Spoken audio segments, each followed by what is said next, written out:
Some people think certain prisoners should be made to do unpaid community work instead of being put behind bars.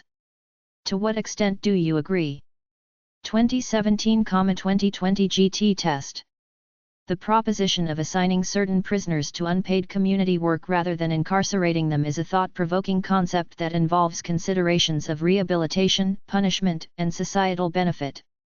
I am inclined to agree with this idea to a certain extent, recognizing that alternative sentencing approaches can offer benefits for both offenders and the community at large.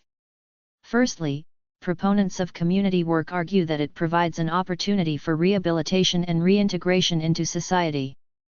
By engaging in meaningful, unpaid work that contributes to the community, offenders may develop a sense of responsibility and purpose, potentially reducing the likelihood of reoffending. This approach aligns with the principle of restorative justice, focusing on repairing harm caused by the offense and fostering personal growth. Moreover, unpaid community work as an alternative to incarceration can be a cost-effective measure for the criminal justice system. The financial burden associated with maintaining prisons, providing security, and accommodating inmates could be alleviated by diverting nonviolent offenders to community-based programs. This reallocation of resources may enable the justice system to address more severe cases while promoting the rehabilitation of those capable of contributing positively to society.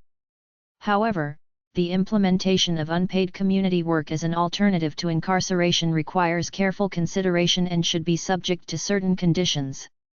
The nature of the offense, the individual's criminal history, and an assessment of the potential impact on the community must be taken into account. Additionally, the effectiveness of community work as a deterrent and rehabilitative measure may vary depending on the offender's willingness to participate and the availability of suitable opportunities for meaningful work. Adequate supervision and support mechanisms are crucial to ensure that the assigned community work is constructive, supervised, and contributes positively to both the individual's rehabilitation and the community's well-being. In conclusion, while I agree with the idea of utilizing unpaid community work as an alternative for certain offenders, careful planning, supervision, and assessment processes are essential. This approach aligns with principles of restorative justice and has the potential to reduce the financial burden on the criminal justice system while fostering rehabilitation and community contribution.